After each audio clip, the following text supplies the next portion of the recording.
નમસ્કાર મિત્રો, ગુજરાત ફોકસ ન્યૂઝમાં આપનું હાર્દિક સ્વાગત છે. હું હિરલ. આજના મુખ્ય સમાચાર. તો ગાંધીનગર નજીક આવેલા પથમેડામાં આવેલા શ્રી ગોદામ મહાતીર્થ ખાતે પ્રથમ વખત ગૌશાળાના પ્રાંગણમાં જગતગુરુ શંકરાચાર્યના સાનિધ્યમાં ચાતુર્માસ શારદા મહોત્સવનું ભવ્ય આયોજન થવા જઈ રહ્યું છે. આ મહોત્સવ 29 જુલાઈથી 26 સપ્ટેમ્બર સુધી ચાલશે, જેમાં દેશભરમાંથી લાખો ગૌ ભક્તો જોડાશે તેવી શક્યતા છે.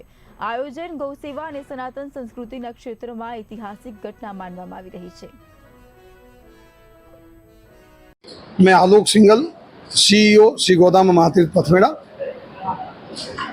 गौ सेवा संस्थान श्री गोदाम महातीर्थ पथमेड़ा के संस्थापक परम श्रद्धेय गौऋषि स्वामी श्री दत्त शरणानंद जी महाराज श्री एवं द्वारिका शारदा पीठाधीश्वर पूज्य शंकराचार्य स्वामी श्री सदानंद जी सरस्वती जी महाराज जी के रूप में दो महान विभूतियों का मिलन सूर्य रियर चातुर्मास आराधना महोत्सव की अवधि में 29 जुलाई से 26 सितंबर पर्यंत अभिनव ब्रज मंडल श्री मनोरमा गोलोक तीर्थ नंदगांव में होने जा रहा है। इस अवधि में 7 कथाएं, 13 उत्सव और प्रतिदिन नित्य कर्म अलग अलग हरिहर महापूजा वगैरह रहेंगे और गौमाता की महत्ता आम भारतीय जनमानस में पुनः कैसे स्थापित हो, इस विषय में दोनों महापुरुषों का मार्गदर्शन अनवरत मिलता रहेगा।